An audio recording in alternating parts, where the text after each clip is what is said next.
Wagwan, I'm Ross Twaddell from Cultaholic. I am just about de-trickled after last week's Survivor Series 2019 Punishment Ting. If you haven't watched that yet, go and watch it. But welcome to all of the WTF moments from Friday Night SmackDown, an episode of SmackDown that I thought sort of went through the motions. I don't know what that means, but that's not saying it didn't have some good moments. Of course, Roman Reigns versus Robert Roode, that was okay. New Day versus Shinsuke Nakamura and Cesaro, that was fun. The Fiend quite literally snatching Daniel Bryan bald. That was all kinds of... But when we look back on this episode of SmackDown in the history books, one thing will be at the top of the page, and that will be The Fiend revealing his own Universal Championship. More on that later on. Hit the pissing intro.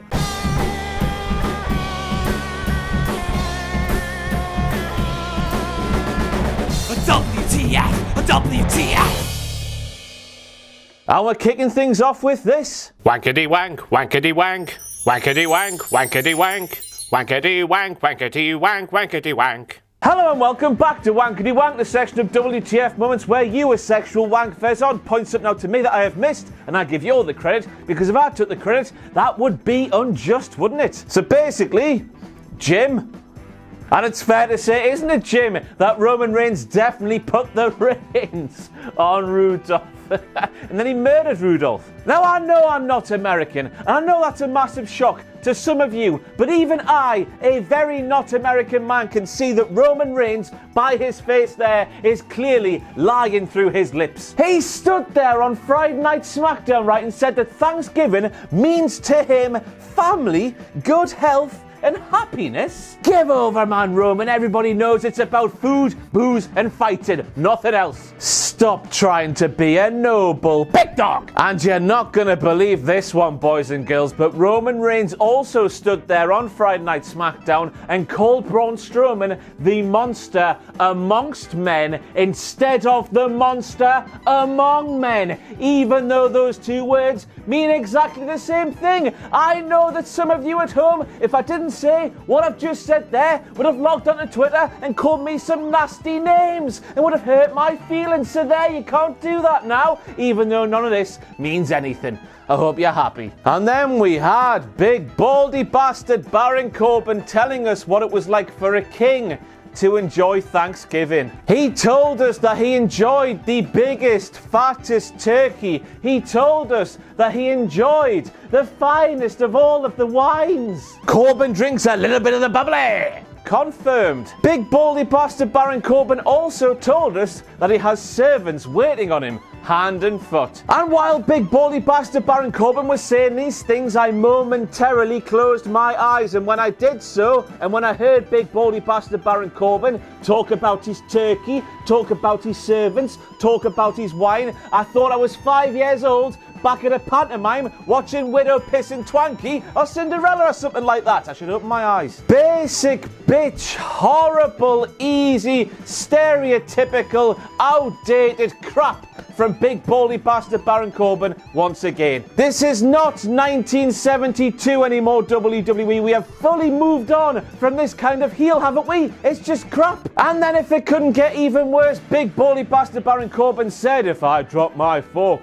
there is somebody there to give me a brand new one. I've got one of those as well, man. She's called me Mom. Yes, she'll moan about gravy getting on her brand new carpet for the millionth time, but big baldy bastard Baron Corbin, what you trying to prove there, son? And then Dolph Ziggler appeared looking like that, and I couldn't work out what I was looking at. It's like if Dog the Bounty Hunter was a character in that Barbie Kids TV show or something. It's like what Michael P.S. Hayes thinks he looks like inside of his own head compared to what he actually looks like, which is a giant nonce. And speaking of nonces, the cap, the glasses, the jacket, Ziggler's ticking a lot of boxes there, isn't he? But when all's said and done, of course, it's clear for all to see that Dolph Ziggler is very much a team player. He is taking the piss, and I'm on board with that. Now, as we're sat here on Monday, we've all seen what an absolute disaster WWE Starrcade 2019 has been. But there was an advert for Starrcade which aired during Friday Night SmackDown, and the absolute cheek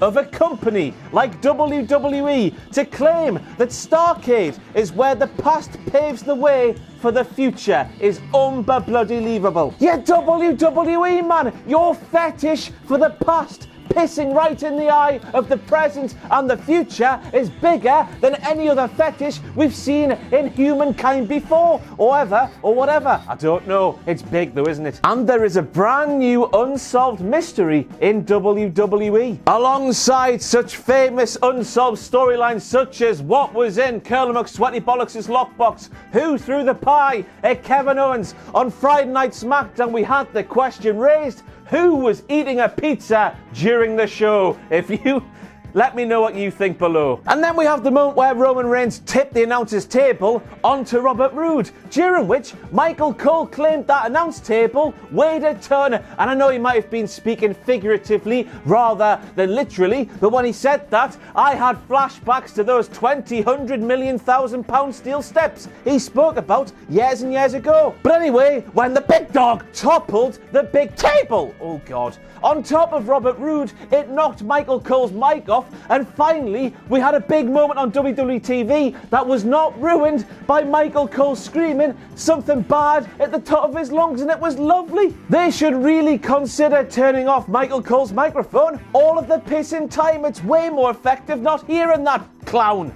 Oh. Well, I guess that gives new meaning to the term face plate, doesn't it? Because finally the Fiend has his own Universal Championship. So first of all, we've got to say it is great news that the Fiend has his own Universal Championship, because quite frankly, that blue number round his neck at Survivor Series just didn't look right, did it? But this thing being unveiled during Friday Night SmackDown has raised a number of questions. First and foremost, what is it with the Fiend and championship titles? Why are they so important to him? I thought he was all about eating souls and power and all that stuff. This is the second one he's introduced, and that raises the question also, how does he get them made? Does he make them himself? Does he have his own print-on-demand service or something? And while this design does make sense, because you know the Fiend is about the power and taking over everything, including human souls and things like that, this design makes the Fiend look really vain, doesn't it? And that's got nothing to do with the actual veins that appear on that belt that make that belt look like a horse's leg. Sticking your own face on a championship title is something the pretty boys would do. Your Rick Rudes, your Rick Martells, your Gene Snitsky's. If they had the chance to do what the Fiend has done there, they would do it, wouldn't they? But I'm very conflicted here, boys and girls, because when I saw Bray holding that title below his own head, I was thinking, oh, that's a guy in home economics class. Here's a belt with me own face on, teacher. Do you like it? That's what went through my head. When you really look at the thing, it's just quite cheesy and cheap looking, isn't it? It's better than the blue being on him, and who knows, it might look better with all the red lights. Oh, the red lights and whatnot, but you know. But speaking about things looking cheap, that is the last thing that can't be said about the price if you want to own one of those things, because when it's all in, all the taxes, everything, it's over $7,000. And that's a WTF moment, quite frankly. But what is an even bigger WTF moment than that thing costing $7,000? I know they're handcrafted, I know they've got numbers on, but how am I? The biggest WTF moment is that there actually are people alive today, real human beings, who have parted with $7,000 of their own money to buy one of those things. Imagine having that kind of money to spunk away on tat like that. If you're watching and you've got that money, send me some, will you? And so next up we have a big old bloody return. Sheamus is back and he's rocking his old look, which is a huge WTF moment to me. It's so confusing because the lovely, dense ginger beard, the hair when it wasn't in a mohawk, when it was slicked back, you just know that Vince McMahon was sitting back in Gorilla having a good old Tommy Tanker thinking, wow, that man is handsome.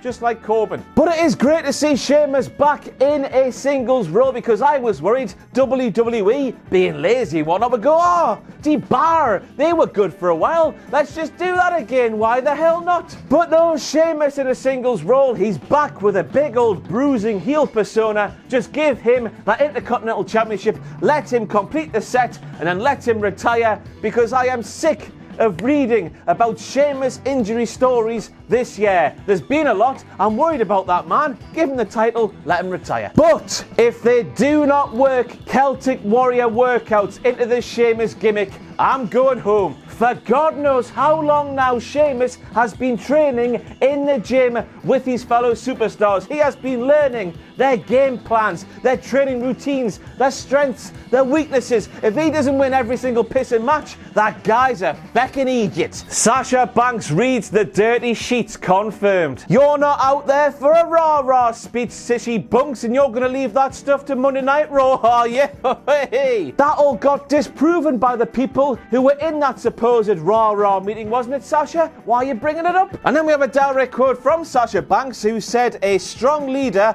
is led by its weakest link. And then, out of nowhere, I think, I watch all the main roster shows. I didn't see this coming. Lacey Evans is a face now. Seriously, when has this happened? I know that Saudi Arabia, that was a thing, and the statement herself and Natalya made, that was groundbreaking stuff, but when, what? So we had Bayley taking the piss out of Lacey Evans. Out she walked, still holding her fart in, but she was smiling and she was waving to the crowd. She didn't do that hand thing where she goes in for a kiss on the hand, then pulls it away and gives it the V's. She was a full-on baby face. And just to confirm it, she was even sort of doing a comedy stand-up routine, taking the piss out of Sasha Banks and Bayley by saying things like, I wouldn't trust you to lead the chicken dance at a garden party. And while we're here, the real WTF moment of all of this is the fact that Sasha Banks clearly knew what a chicken dance at a garden party was. She was all offended. What is one of those? There was Lacey Evans chants going on.